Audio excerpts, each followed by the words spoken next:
ஒரு புகழ்பெற்ற ஜப்பானிய சாமுராய் வீரன், வாள் வீசுறதுல ரொம்ப கெட்டிக்காரன்.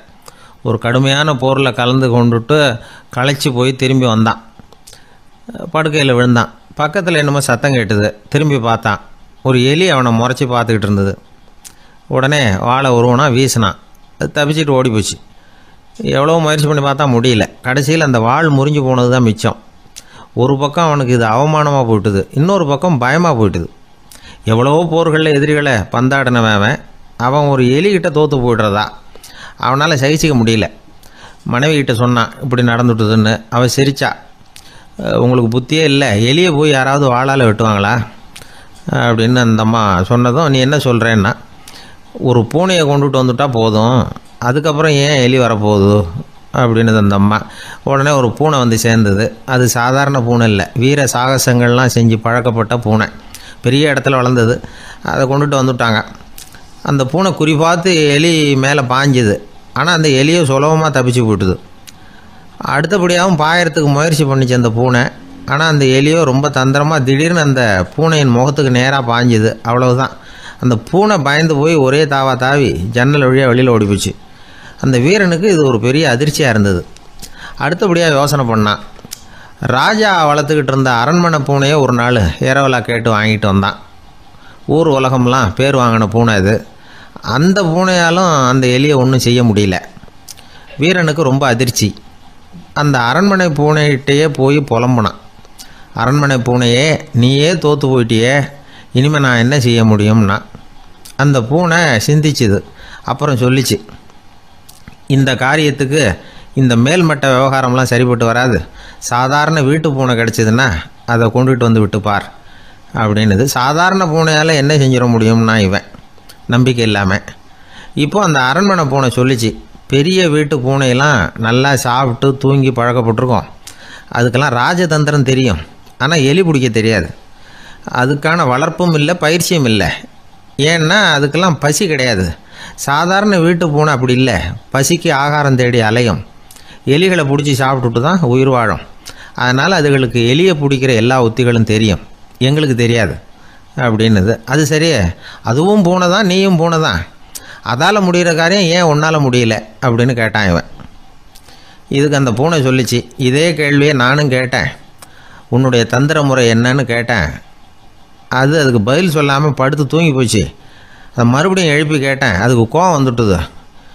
இதில் என்ன தந்திர முறை வேண்டியிருக்கு, நான் ஒரு பூனை, அவ்வளவுதான். பூனைன்னா பூனை, பூனை எலியை பிடிக்கும், நான் எலியை பிடிக்கிறேன், அவ்வளவுதான்னுது அப்படின்னு சொல்லி விவரமாக சொல்லிச்சு அந்த அரண்மனை பூனை. உடனே ஒரு சாதாரண பூனையை கொண்டுட்டு வந்துட்டாங்க.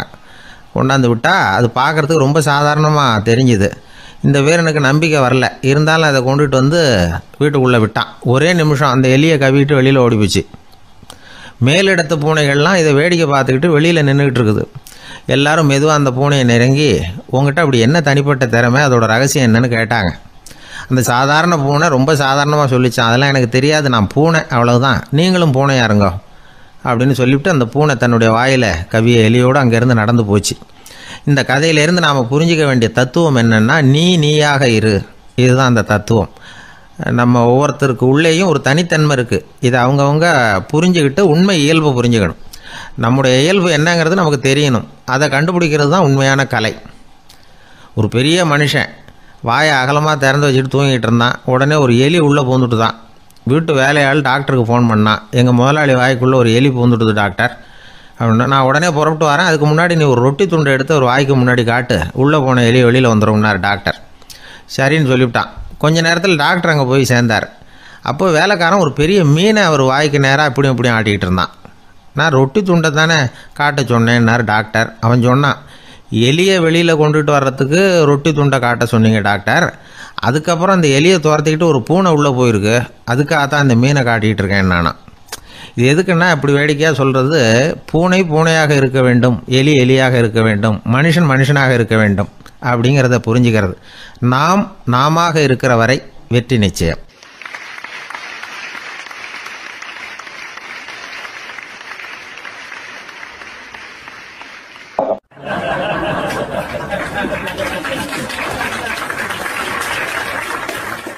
ஒரு ரயில் போய்கிட்டு இருக்கு.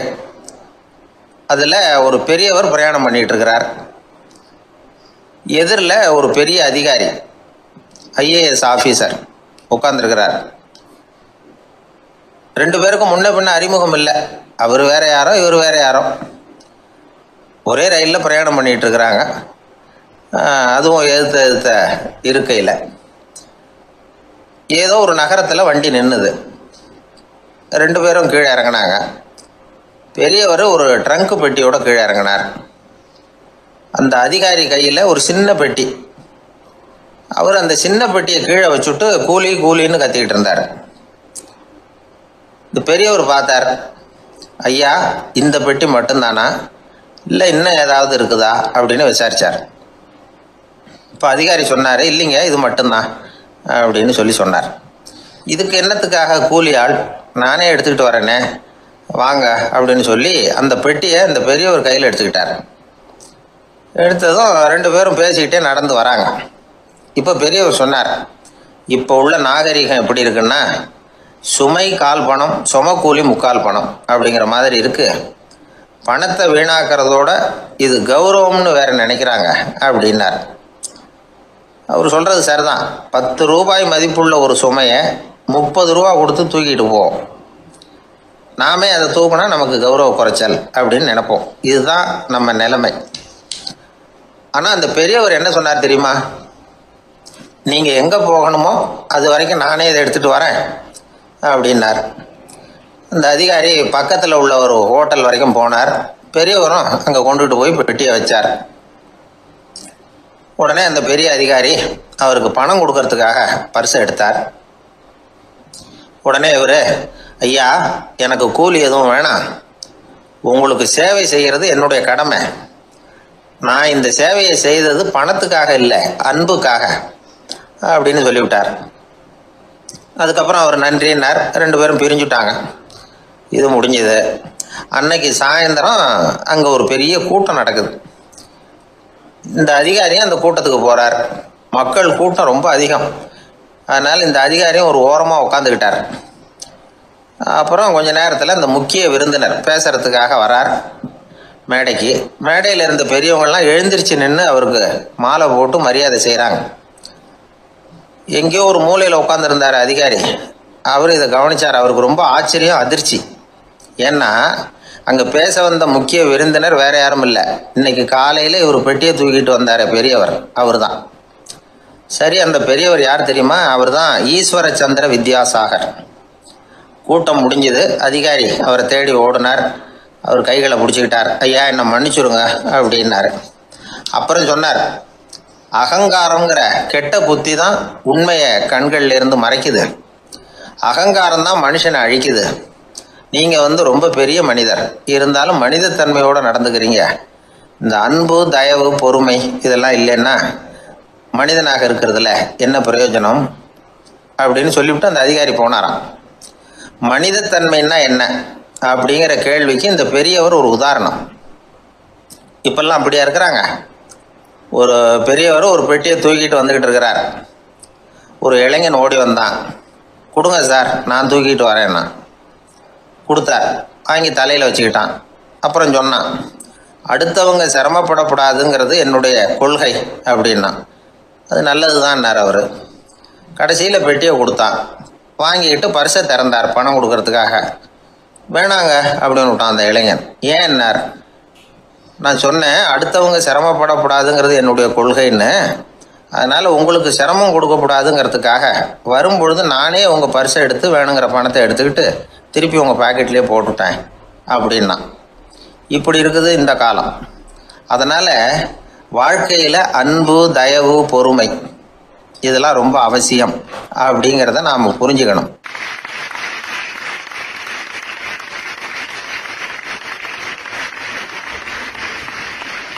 முன்னோர்கள் உங்களுக்கு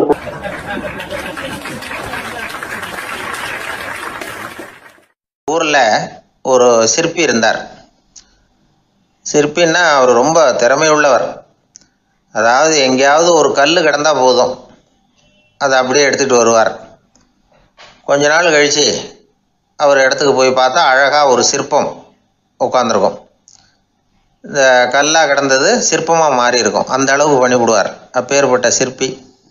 எப்படிங்க அவ்வளவு மோசமான ஒரு கல்லில் இருந்து இவ்வளவு அழகாக ஒரு சிற்பத்தை உங்களால் வடிக்க முடிஞ்சுது அப்படின்னு கேட்டால், அது ஒன்றும் பெரிய விஷயம் இல்லைங்க. இந்த சிற்பம் ஏற்கனவே அந்த கல்லுக்குள்ளே இருந்தது. இதை சுற்றி இருக்கிற வேண்டாத பகுதிகளெல்லாம் உளியால் கொத்தி எடுத்துவிட்டேன், அவ்வளவுதான் என் வேலை. உடனே உள்ளே இருந்த இது வெளியில் வந்துட்டுது அப்படிம்பார். அந்த அளவுக்கு திறமைசாலி. ஒரு சின்ன பாறை இல்லைன்னா கருங்கல்ல பார்த்துட்டாருன்னா போகிறோம், விடமாட்டார். அந்த கல்லோட அமைப்பை கவனித்து பார்த்துட்டு இதுக்குள்ளே ஒரு வீரன் ஒளிஞ்சிருக்காம்பார். அவர் கண்ணுக்கு தெரியும். இந்த கல்லுக்குள்ளே ஒரு துறவி உட்காந்துருக்காரும்பார். நமக்கெல்லாம் வெறும் கல்லாக தான் தெரியும். இந்த கல்லுக்குள்ளே ஒரு நடன மங்கை நடனம் ஆடிக்கிட்டு இருக்கா அப்படிம்பார். உடனே அந்த கல்லை கொண்டுகிட்டு வருவார். அவர் சொன்னது மாதிரியே உள்ளே இருக்கிற அவங்களையெல்லாம் வெளியில் கொண்டுகிட்டு வந்துடுவார். அதாவது வேண்டாத பகுதிகளெல்லாம் கொத்தி எடுத்துருவார். அவர் மொழியில் சொல்ல போனால், இந்த சிற்பிக்கு ரொம்ப நாளாக மனசுக்குள்ள ஒரு ஆசை. அதாவது உண்மை, தூய்மை, இதுக்கு உதாரணமாக இருக்கக்கூடிய புத்தர் சிலையை வடிக்கணும் அப்படிங்கிறது அவரோட ஆசை. ஆனால் அந்த ஆசை நிறைவேறாமலே இருந்துக்கிட்டு வந்தது. அதுக்கு என்ன காரணம்னா, அதுக்கு தகுந்த மாதிரி ஒரு கல் கிடைக்கல. கல் கிடைச்சா அதை செஞ்சுருவார். ரொம்ப காலமாக அங்கே இங்கே தேடி அலைஞ்சார். இந்த புத்தர் சிலை வடிக்கிறதுக்கு பொருத்தமாக ஒரு கல் கிடைக்குமா அப்படின்னு சொல்லி கண்ணில் படுற கல்லையெல்லாம் உத்து உத்து பார்ப்பார். உள்ளே புத்தர் இருக்காரான்னு கவனிப்பார். இருக்கிற மாதிரி எதுவும் தெரியல அவர் கண்ணுக்கு. சரி, இதுக்கு என்ன செய்யலாம்னு யோசனை பண்ணார். நேராக ஒரு புத்த மடாலயத்துக்கு போனார். அங்கே இருக்கிற ஒரு புத்த துறவியை சந்தித்தார். அவர்கிட்ட விசாரித்தார், சுவாமி, புத்தரின் தூய்மை ஒளிஞ்சிருக்கிற அந்த கல் எங்கே கிடைக்கும் அப்படின்னார். அந்த கல் இருக்கிற இடம் எதுன்னு இன்னமும் உங்களுக்கு தெரியலையா அப்படின்னு கேட்டார் துறவி. இல்லைங்க, அதுக்காக தான் அலைஞ்சிக்கிட்டு இருக்கிறேன் அப்படின்னார் இவர். சரி, கவலைப்படாதீங்க, என் கூட வாங்க காட்டுறேன் அப்படின்னு அழைச்சிட்டு போனார். எங்கே போனார்னா, அந்த மடாலயத்தின் பின்பக்கம் போனாங்க. 2 பேரும் போனாங்க. அங்கே போய் பார்த்தா அங்கே ஒரு கிணறு இருந்தது. என்ன அது, நாம் கேட்டது கல், இவர் அழைச்சிட்டு வந்து காட்டுறது கிணறு அப்படின்னு இவருக்கு சந்தேகம். ஒரு மாதிரியாக பார்த்தார். அவர் சொன்னார், துறவி, எட்டி பாருங்க உள்ள அப்படின்னாரு. கிணறுக்குள்ளே என்ன இருக்கும்னு இவருக்கு தெரியாதா, இருந்தாலும் அவர் சொல்கிறாரு அப்படின்னு சொல்லி எட்டி பார்த்தார். பார்த்தா அதில் தண்ணி இருந்தது. அந்த தண்ணியில் தன்னோட உருவம் தெரிஞ்சுது. இப்போ அந்த புத்த ஞானி சொன்னார், துறவியாரே, புத்தரை நாம தான் ஒழிச்சு வச்சிருக்கிறோம், நமக்குள்ளே தான் அவர் மறைஞ்சிருக்கிறார். அவரை அடையாளம் தெரியாதபடி மூடி இருக்கிறது எது தெரியுமா? நம்மக்கிட்ட இருக்கிற கோபம், போலித்தனம், பதட்டம், ஆசை, இதெல்லாம் தான். அறிவு அப்படிங்கிற ஒளியால் அதையெல்லாம் செதுக்கி எடுத்துட்டோம்னா அந்த அழகான புத்தர் வெளியில் வந்துடுவார் அப்படின்னு சொன்னார் துறவி. அதனால் நமக்குள்ளே இருக்கிற நம்மளை நமக்கே அடையாளம் தெரியல அப்படிங்கிறது தான் உண்மை. அந்த உண்மையான மனிதன் உள்ளே இருக்கிறான். இவர் கல்லை பார்த்துட்டு உள்ளே யார் இருக்காங்கிறது அவருக்கு தெரிஞ்சுது சிற்பிக்கு. ஆனால் உண்மையான புத்தர் எங்கே இருக்காருங்கிறத அவரால் அடையாளம் கண்டுபிடிக்க முடியல. அப்படி தான் பல பேர் இன்னைக்கு இருந்துகிட்டு இருக்கிறோம். ஒரு அப்பா தன்னுடைய பிள்ளைக்கு புத்தி சொன்னார், அதோ பாருப்பா, மனசு தான் கல், அறிவு தான் உளி. உன்னுடைய மனசுங்கிற கல்லை அறிவுங்கிற ஒளியால் செதுக்கி அழகான மனிதனா நீ வெளியில் வரணும்னார். அதுக்காக தான்ப்பா தேடிக்கிட்டு இருக்கேன்னா அவன். மனசுங்கிற கல்லை தேடிக்கிட்டு இருக்கிறியா அப்படின்னு கேட்டார். இல்லைப்பா, அறிவுங்கிற ஒளி எங்கே இருக்குன்னு தெரியல எனக்கு, அதை தான் தேடிக்கிட்டு இருக்கிறேன் அப்படின்னு நானா. அதனால் அறிவை தேடிக்கிட்டு இருக்கிறவன் என்னைக்கு உண்மையை கண்டுபிடிக்க போகிறான், அதையே கண்டுபிடிக்க முடியலைங்கும் பொழுது. அதனால் நாம் யார் அப்படிங்கிறது நமக்கு அடையாளம் தெரியணும். அந்த அடையாளம் தெரிஞ்சுட்டா வாழ்க்கையில் வெற்றி நிச்சயம்.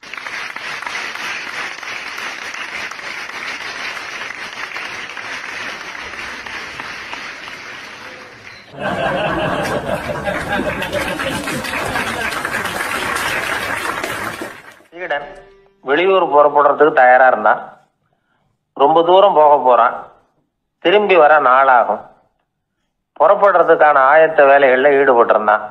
அந்த சமயம் பார்த்து இன்னொரு சீடன் அவங்கிட்ட வந்தான். நம்ம குரு உன்னை அழைச்சிட்டு வர சொன்னார், வா அப்படின்னு கூப்பிட்டான். இவன் உடனே புறப்பட்டு போனான். குருநாதரை பார்த்தான். அவர் காலில் விழுந்து வணங்கினான். வணங்கிவிட்டு எழுந்திரிச்சான். அவ்வளவுதான். குரு ஏதாவது உபதேசம் பண்ணுவாருன்னு எதிர்பார்த்தான். ஆனா நடந்தது என்ன தெரியுமா? குரு அவனுக்கு ஓங்கி ஒரு அடி கொடுத்தார். எதிர்பாராம இந்த அடியை வாங்கினதும் அந்த சீடன் அதிர்ந்து போயிட்டான். பக்கத்துல இருந்த மற்ற சீடர்களும் திகைச்சு போய் நின்னுட்டாங்க. அடி வாங்கின சீடனுக்கு மனசுக்குள்ள குழப்பம். நாம என்ன தப்பு பண்ணணும்? புறப்படுற நேரத்துல இப்படி குரு கிட்ட அடி வாங்குற மாதிரி ஆயிட்டுதே அப்படின்னு நினைச்சு மனசுக்குள்ள ரொம்ப வேதனைப்பட்டான். கொஞ்சம் துணிச்சலை வரவழைச்சுக்கிட்டு குருநாதர்கிட்டயே கேட்டுட்டான். சுவாமி, நான் என்ன தப்பு பண்ணினேன்? என்ன இப்படி அடிச்சுட்டீங்களே, ஒரு வார்த்தை கூட உங்களை எதிர்த்து நான் பேசினது இல்லையே, இவ்வளவு காலமா உங்க விருப்பத்துக்கு விரோதமா ஒரு காரியம் கூட நான் செஞ்சது இல்லையே, வந்ததும் வராததுமா ஒண்ணுமே சொல்லாம என்ன அடிச்சுட்டீங்களே, குருவே நான் செஞ்ச குற்றம் தான் என்ன அப்படின்னு கண்ணீரோட பரிதாபமா கேட்டானா அந்த சீடன். ஆனா அந்த குரு முகத்துல கொஞ்சம் கூட கோபம் இல்லை. அவர் சிரிச்சுக்கிட்டே நின்றுகிட்டு இருந்தாராம். அதுக்கப்புறம் சொன்னாராம், என்னுடைய அருமை சீடனே, நீ ஒரு தவறும் பண்ணல. நான் உன்னை அடிச்சது நீ ஏதோ தப்பு பண்ணிவிட்டேங்கிறதுக்காக இல்ல. நீண்ட பயணம் போக போற, ஞாபகமா ஏதாவது கொடுத்து அனுப்ப வேணாமா? நீ ஞானம் பெற்ற பிறகுதான் திரும்பி வர போறேங்கிறது எனக்கு தெரியும். அதுக்கு பிறகு உன்னை வந்து அடிக்க முடியுமா? அதனால இப்ப கிடைச்சிருக்கிற இந்த வாய்ப்பை பயன்படுத்திக்கிட்டேன். அப்போதைக்கு இப்பவே அடிச்சுட்டேன், அவ்வளவுதான், வேற ஒண்ணும் இல்லை அப்படின்னாராம். குரு சிரிச்சுக்கிட்டே இப்படி சொல்றார். இருந்தாலும் இதுவும் ஒரு உபதேசம் தான். அதிர்ச்சிகளால வந்து விழிப்படைய வைக்கிறதும் ஒரு வழிதான். இது வந்து ஜென் வழி. பெரும்பாலும் அதிர்ச்சியின் மூலமாகவே ஞான தரிசனத்தை அருள்கிறவர்கள் தான் ஜென் குருமார்கள். நம்ம தியானம் தான் ஜென். இந்தியாவில இருந்து இது சீனாவுக்கு போய் கொஞ்சம் பேர் மாறி வளம் பெற்று ஜப்பான்ல ஜென் ஆகி வளர்ந்துருக்குது, அவ்வளவுதான். ஜென்கிறது தியானம். எதை நினைச்சும் தியானிக்கிறது இல்லை, எல்லாத்துலயும் தியானம் இருக்கிறதா சொல்லுது ஜென். பேசுறது, இருக்கிறது, நடக்கிறது, சாப்பிடுறது, சிரிக்கிறது, தூங்குறது, தொழில் செய்யறது அல்லது சும்மா இருக்கிறது எல்லாமே தியானம் தான். ஜென்கிறது ஒரு சுய தரிசனம், தன்னைத்தானே அடையாளம் கண்டுகொள்ளுகிறது தான் அது. இல்லாத எதையும் தேடி கண்டுபிடிக்கிறது இல்லை. சென் மார்க்கத்தை பத்தி ஓஷோ என்ன சொல்றாரு தெரியுமா? காணாமல் போன தன்னுடைய மூக்கு கண்ணாடி தன்னுடைய மூக்கின் மேல் இருப்பதை கண்டுகொள்வது போன்றது சென் அப்படிங்கிறார். நம்மால் இன்னொருத்தர் முகத்தை ரொம்ப நேரமா உத்து பார்த்துக்கிட்டு இருந்தார். என்ன பாக்குறீங்கன்னாரு அவரு. நீங்க போட்டிருக்கீங்களே மூக்கு கண்ணாடி, அதை தான் பாக்குறேன்னாரு இவரு. நீங்க அப்படி பாக்குறதுக்கு விசேஷ காரணம் ஏதாவது உண்டான்னு கேட்டார் இவர். உண்டுன்னார். என்னன்னு கேட்டார். நேத்திக்கு காணாம போன என்னோட மூக்கு கண்ணாடி அது அப்படின்னாராம் இவர்.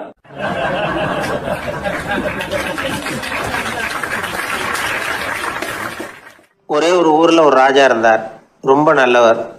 ஒரு நாள் அரண்மனையில விசாரணை நடந்துகிட்டு இருக்குது. அதுல ஒரு வழக்கு. ஒரு விவசாயி வந்து புகார் கொடுக்குறார். என்ன புகார்னா, அவர் வயல்ல ஆடுகள் வந்து மேய்ஞ்சி பயிரை அழிச்சுட்டுது. நிறைய உழைச்சி செலவு பண்ணி பயிரை உண்டாக்கி வச்சிருந்தேன், எல்லாம் போயிட்டுது. இனிமே நான் என்ன செய்யறது? நீங்க தான் சரியான தீர்ப்பு வழங்கணும் அப்படின்னார் அந்த விவசாயி. அந்த ஆடுகளுக்கு சொந்தக்காரர் யாருன்னு கண்டுபிடிச்சி அரண்மனைக்கு அழைச்சிட்டு வாங்கன்னு உத்தரவு போட்டார் ராஜா. சேவகர்கள் போனாங்க, ஆளை கண்டுபிடிச்சாங்க, கூப்பிட்டுக்கிட்டு அரண்மனைக்கு வந்துட்டாங்க. ராஜா விசாரணை பண்ணாரு. அப்புறம் விசாரிச்சு முடிச்சுவிட்டு தீர்ப்பு வழங்கினார். இந்த விவசாயி அடைந்திருக்கிற இழப்புக்கு ஈடாக உன்னுடைய ஆடுகளை அவங்ககிட்ட கொடுத்துட வேண்டியது அப்படின்னு சொல்லிவிட்டார். உன்கிட்ட இருக்கிற ஆடு பூரா அவன்கிட்ட கொடுத்துரு, அந்த ஆட்டுனால ஏற்பட்ட இழப்பு சரியா போகட்டும் அப்படின்னு தீர்ப்பு வழங்கிட்டார். அந்த மன்னருடைய மகன் இதை பார்த்துக்கிட்டே உட்காந்துருந்தான். இந்த தீர்ப்பை இன்னும் கூட சிறப்பா வழங்கலாமே அப்படின்னு நினைச்சான். அப்பா கிட்ட சொன்னான். உடனே அந்த அரசர், சரி நீயே இதுக்கு சரியான தீர்ப்பு சொல்லு அப்படின்னார். அந்த இளவரசன் தீர்ப்பு சொல்றான். அவன் சொன்ன தீர்ப்பு என்னன்னா, உங்ககிட்ட இருக்கிற ஆடுகள் எல்லாத்தையும் ஒரு வருஷ காலத்துக்கு அந்த விவசாயிகிட்ட ஒப்படைச்சிட வேண்டியது. அந்த ஒரு வருஷத்துக்குள்ள அந்த ஆடுகள் போடுற குட்டிகள், பால், எரு எல்லாம் விவசாயி எடுத்துக்க வேண்டியது. ஒரு வருஷத்துக்கு அப்புறம் உங்களுடைய ஆடுகளை நீங்களே திருப்பி வாங்கிக்க வேண்டியது. இதுதான் இளவரசன் சொன்ன தீர்ப்பு. இது சரியான தீர்ப்பு தான். இனிமே என்னுடைய அரச பொறுப்புகளை இளவரசர் வசம் ஒப்படைக்கிறேன் அப்படின்னு சொல்லி ஒப்படைச்சுட்டாராம். அதாவது தாவூத் நபி, சுலைமான் நபி இவர்களுடைய சரித்திரத்துல இந்த சம்பவம் காணப்படுறதாக ஒரு நண்பர் சொன்னார். ஒரு தண்டனையை பெறுகிறவன் அதுக்கு பிறகு சமூகத்துல நல்ல விதமா வாழறதுக்கு வாய்ப்பு இருக்கிறது மாதிரி அமையணும் தீர்ப்பு. அதுக்கு இது ஒரு உதாரணம். சில தீர்ப்புகள் எப்படி அமைஞ்சு விடுதுன்னா, ஒரு தண்டனையை அனுபவிச்சு முடிச்சவன் அதுக்கப்புறம் இந்த சமூகத்துல நல்லவனா வாழறதுக்கு நினைச்சா கூட அதுக்கு தகுதி இல்லாதவன் அப்படிங்கிற அளவுக்கு சூழ்நிலை அமைஞ்சிருது. இது சிந்திக்க வேண்டிய ஒரு செய்தி. இன்னொரு ஊர்ல ஒரு ராஜா இருந்தார். அவர் ஒரு நாள் ஒரு போட்டி வச்சார். என்ன போட்டின்னா, அரண்மனை வாசல்ல ஒரு பெரிய நீச்சல் குளம், அதுல நிறைய விஷப்பாம்புகள். எந்த இளைஞன் துணிச்சலா அதுல நீச்சல் குளத்துல குதிச்சு நீந்தி கரையேறி வர்றானோ அவனுக்கு 100 ஏக்கர் நிலம் பரிசா வழங்கப்படும். அது வேணாம்னா 1000 ஆடுகள் பரிசா வழங்கப்படும். அதுவும் வேணாம்னா என்னுடைய மகளை கல்யாணம் பண்ணிக்கலாம். இதுதான் மன்னருடைய அறிவிப்பு. பரிசுலாம் நல்லா தான் இருக்குது. இருந்தாலும் பாம்புகள் உள்ள குளம்ங்கிறது நல்லா இல்லையே. அதனால யாரும் அதில் குதிச்சு நீஞ்சறதுக்கு முன் வரல. இருந்தாலும் திடீர்னு ஒரு இளைஞன் அந்த நீச்சல் குளத்தில் குதிச்சான். நீந்தனா ஒரு வழியாக கரையேறி வந்துட்டான். மன்னருக்கு ரொம்ப மகிழ்ச்சி. நீ தான் தைரியமான இளைஞன், வா இப்படின்னு கூப்பிட்டார். கிட்ட வந்தான். அந்த இளைஞன் தண்ணீர் சொட்ட சொட்ட வந்து நிற்கிறான். சரி, உனக்கு 100 ஏக்கர் நிலம் வேணுமான்னு கேட்குறார். வேண்டாங்கிறான்.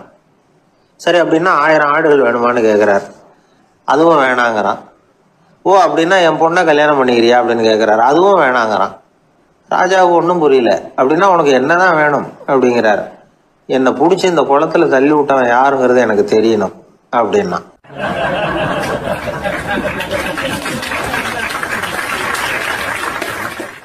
வாழ்க்கையில வெற்றி பெற என்ன வழி? இது ஒரு முக்கியமான கேள்வி. இதுக்கு எல்லாரும் பொதுவாக சொல்ற ஒரு பதில், உழைச்சா வெற்றி பெறலாம் அப்படிங்கிறது தான். வாழ்க்கையில வெற்றி பெற உழைப்பு மட்டும் இருந்தா போதாது, நேர்மையும் வேணும் அப்படிங்கிறார் பால் ஹாஃப்மேன். இவர் யார் தெரியுமா? இவர் ஒரு பெரிய பொருளாதார நிபுணர். 2வது உலகப் போர் முடிஞ்ச சமயம் அப்போ இவர் அமெரிக்காவின் நிதி ஆலோசகராக இருந்தார். தன்னுடைய வாழ்க்கையில நடந்த பழைய நிகழ்ச்சி ஒன்று அவர் சொன்னார். இளம் வயசுல படிச்சு முடிச்சதும் அவர் வேலை தேடிக்கிட்டு இருந்தாராம். அப்போ ஒரு கால்நடை வைத்தியர்கிட்ட போய் வேலை கேட்டிருக்கார். இவர் அங்க போன சமயத்துல அந்த டாக்டர் தன்னுடைய பழைய கார் ஒன்றை விற்பனை செய்யறதுக்காக வேற ஒருத்தர்கிட்ட பேரம் பேசிக்கிட்டு இருந்தார். வாங்க வந்தவர் இவர்கிட்ட அந்த காரை பற்றின விவரம்லாம் கேட்டுக்கிட்டு இருந்தார். கார் நல்ல நிலைமையில் இருக்குமா அப்படிங்கிற கவலை அவருக்கு. எல்லா விவரங்களையும் கேட்டுக்கிட்டு அவர் கடைசியா சொன்னார், டாக்டர், இந்த காரை நீங்களே என்னுடைய ஊருக்கு ஓட்டிட்டு வர வேண்டியது. கார் எந்த ரிப்பேரும் ஆகாம என்னுடைய ஊருக்கு சேர்ந்துட்டுதுன்னா அங்கேயே நான் பணம் கொடுத்து இந்த காரை வாங்கிக்கிறேன் அப்படின்னார். நம்ம கார் அவ்வளவு தூரத்துக்கு வழியில எந்த கோளாறும் இல்லாம போய் சேருமா அப்படிங்கிற சந்தேகம் டாக்டருக்கு. அவர் என்ன செஞ்சார் தெரியுமா? தன்கிட்ட வேலை கேட்டு வந்திருந்த இளைஞர் பால் ஹாஃப்மேனை கூப்பிட்டார். அவர்கிட்ட சொன்னார், இதை பாருப்பா, இந்த காரை நீ அவருடைய ஊர் வரைக்கும் நல்லபடியா ஓட்டிட்டு போய் சேர்த்துட்டீன்னா உனக்கு நான் வேலை கொடுத்து விடுறேன். அது மட்டும் இல்லை, காரு விற்கிற தொகையில கமிஷனும் கொடுக்குறேன். என்ன சம்மதமா அப்படின்னு கேட்டார். ஹாஃப்மேன் யோசனை பண்ணார். அதுக்கப்புறம் சரின்னு சொல்லி சம்மதிச்சார். கொஞ்ச நேரத்தில் அவரும் கார் வாங்க வந்தவரும் புறப்பட்டாங்க. இவர் ரொம்ப சிரமப்பட்டு வழியில எங்கேயும் நிறுத்தாம காரை ரொம்ப சாமர்த்தியமா ஓட்டிட்டு போய் சேர்த்துட்டார். இவரை அழைச்சிக்கிட்டு வீட்டுக்குள்ள போனார். அப்புறம் கேட்டார், இதை பாருப்பா, இப்ப சொல்லு, இந்த காரோட நிலைமை இப்ப எப்படி இருக்கு? உண்மையிலேயே இது நல்ல நிலைமையில இருக்குதா? உன்னுடைய மனசாட்சிப்படி பதில் சொல் அப்படின்னார். இவரும் உடனே காரு நல்ல நிலைமையில தான் இருக்கு அப்படின்னு சொல்றதுக்கு வாயை திறந்தார். அதுக்குள்ள பார்வை எதிரில் உள்ள சுவர் மேல பட்டுது. அங்க இயேசுநாதர் படம் ஒன்று மாட்டியிருந்தாங்க. அதுக்கு அடியில் எழுதியிருந்த வாசகம் என்னன்னா, நீ பேசும் ஒவ்வொரு வார்த்தையையும் இயேசு கவனித்து கொண்டிருக்கிறார் அப்படின்னு இருந்தது. அந்த வரிகளை பார்த்தார். உடனே காரு சரியில்லை அப்படிங்கிற உண்மையை சொல்லிவிட்டார். இவர் இப்படி சொன்னதும் இவரை ரொம்ப ஆச்சரியமா பார்த்தார். இவர்கிட்ட இருந்த நேர்மை அவரை சிந்திக்க வச்சது. உன்னுடைய நேர்மையை பாராட்டுறேன், உனக்கு கமிஷன் கிடைக்கணுங்கிறதுக்காகவே நான் இந்த காரை வாங்கிக்கிறேன்னார். இப்போ அவர் திகைச்சு போய் நின்னார். மறுபடியும் அவர் சொன்னார், நீ காரை ஓட்டிட்டு வரும்பொழுதே உன்னுடைய திறமையை பார்த்தேன், உனக்கு விருப்பம் இருந்தா நீ என்கிட்டயே வேலைக்கு சேர்ந்து விடலாம் அப்படின்னார். பால் ஹாஃப்மேன் அவர்கிட்ட வேலைக்கு சேர்ந்தார். படிப்படியா முன்னேறினார். கடைசியில பாத்தீங்கன்னா அமெரிக்காவுடைய நிதி ஆலோசகராக ஆனார். அதுக்கப்புறம் அவர் அந்த பழைய சம்பவத்தை எப்பவும் மறக்கிறது இல்லை, அடிக்கடி சொல்றது உண்டு. அதனால இதுல இருந்து நாம தெரிஞ்சுக்க வேண்டியது என்னன்னா, வாழ்க்கையில முன்னுக்கு வரணும்னா உழைப்பு மட்டும் போதாது, நேர்மையும் வேணும். ஆனா இந்த காலத்துல சிலருடைய நேர்மை நமக்கு ஆச்சரியமா கூட இருக்கும். ஒருத்தர் புஸ்தக கடை வச்சிருந்தார். ரொம்ப நேரமா தேடி ஒரு புத்தகத்தை கையில் எடுத்தார். அதுக்கு பில் போட சொன்னார். அந்த புத்தக கடைக்கு வந்த இன்னொருத்தர். பில் போடுறவர், சார் இந்த புத்தகம் மகா அறுவை, மகா மட்டம், இது வேணாம் உங்களுக்கு, வேற ஏதாவது ஒன்று பாருங்கன்னார். புத்தக கடை வச்சிருக்கிறவரே இப்படி சொன்னார். வாங்க வந்தவர் இவர் ஆச்சரியமாக பார்த்தார். உங்கள் நேர்மையை பாராட்டுறேன், அது சரி, இந்த புத்தகத்தை ஏற்கனவே நீங்கள் படித்து பார்த்துட்டீங்களான்னு கேட்டார். அதை படித்து வேற பார்க்கணுமான்னார். அப்புறம் எப்படி இது மகா மட்டம்னு சொல்கிறீங்க அப்படின்னார். அதை எழுதினவனே நான் தான் சார் அப்படின்னார் அவர். இது ஒரு விதமான நேர்மையை ஒத்துக்கிறது. எப்படி இருந்தாலும் வாழ்க்கையில் உழைப்பும் நேர்மையும் உயர்வதற்கு வழிகள். உழைப்பை விட நேர்மை முக்கியம் அப்படிங்கிறத புரிந்து கொண்டால் வாழ்க்கையில் வெற்றி நிச்சயம்.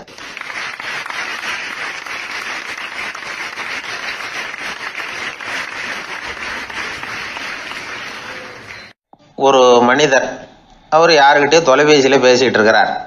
கொஞ்சம் தூரத்தில் நாம் நிற்கிறோம். எட்டத்தில் இருந்துக்கிட்டு அவரை கவனிக்கிறோம், அவர் ஃபோனில் பேசுகிறத. அவர் பேசுகிற வார்த்தைகள் என்ன அப்படிங்கிறது நம்ம காதில் விழலை. ஆனாலும் அவர் பேசிக்கிட்டு இருக்கிறது நல்ல செய்தியா கெட்ட செய்தியா அப்படிங்கிறத நம்மளால் யூகிக்க முடியும். மகிழ்ச்சியான செய்தியை பேசும்போது முகம் மலருது, புன்னகை பூக்குது. இதில் ஒன்று நீங்கள் கவனிக்கணும். தொலைபேசியில் நாம் பேசுகிறப்போ நம்மோட பேசுகிறவர் எதிரில் இல்லை. அவர் தொலைபேசி வழியாக நம்ம குரலை மட்டும்தான் கேட்க போகிறார், நம்ம முகத்தை அவர் பார்க்க போகிறதில்ல. அப்படி இருந்தும் அப்போ நம்ம முகம் ஏன் மலரணும் அப்படின்னா இதுதான் உடல் மொழி, பாடி லாங்குவேஜ் அப்படின்னு சொல்கிறாங்க. நம்ம அறியாமலேயே நம்ம உடம்பு செய்திகளை தெரிவிக்குது பாருங்க, அதுதான் உடல் மொழி.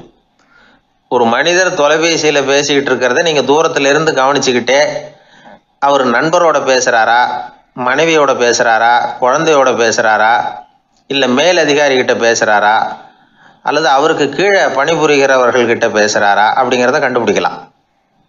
அதுக்கு காரணம் அவருடைய உடல் மொழி. இந்த உடல் மொழி கூட நம்ம வாழ்க்கையின் முன்னேற்றத்துக்கு பயன்படும். இதை பற்றியெல்லாம் கூட சில நிபுணர்கள் ஆராய்ச்சி பண்ணி பார்த்துருக்குறாங்க. அவங்க சில விவரங்களை சொல்கிறாங்க. குறிப்பாக ஒருத்தர் தன்னுடைய நாற்காலியில் கிட்டத்தட்ட படுத்துக்காத குறையாக உட்காந்துருக்கிறாருன்னு வச்சுக்கோங்க. எதிர இருக்கிறவர் பேசுறது அவருக்கு பிடிக்கலன்னு அர்த்தமா. தலையை சொரிஞ்சிக்கிறது, வேற வேற திசைகளில் பார்க்கறது, கொட்டாவி விடுறது, கால்களை மாற்றி போட்டு உட்கார்றது, களைப்பா கை விரல்களை அப்படியே பின்னிக்கிறது, அடிக்கடி கடிகாரத்தை பார்க்கறது, இப்படிலாம் ஒருத்தர் பண்ணிக்கிட்டு இருக்கிறாருன்னா நாம் கூடிய சீக்கிரம் அந்த இடத்த விட்டு எழுந்திரிச்சு வந்துடுறது நல்லது. ஏன்னா இதெல்லாம் அவருடைய சலிப்பு, சோர்வு, ஆர்வமின்மை, இதுக்கு அடையாளங்கள். நம்முடைய பேச்சு அவரை சலிப்படைய வச்சுட்டுதுன்னு அர்த்தம். அவர் ரொம்பவும் சோர்ந்து போயிட்டாருன்னு பொருள். நம்முடைய பேச்சில் அவருக்கு ஆர்வம் இல்லைன்னு அர்த்தம். அதே நேரத்தில் நாற்காலியின் நுனியில் அமர்ந்து உடலை முன்னுக்கு நகர்த்தி எதிர இருக்கிறவரின் கண்களை பார்த்துக்கிட்டே பேசினாலும் சரி அல்லது பேச்சை கேட்டாலும் சரி, உங்கள் பேரில் மற்றவங்களுக்கு உள்ள பிடிப்பு அதிகரிக்கும். நாம் எப்படிப்பட்டவருங்கிறத நம்ம உடம்பும் நடை உடை பாவனையும் அடுத்தவங்களுக்கு காட்டி கொடுத்துரும்.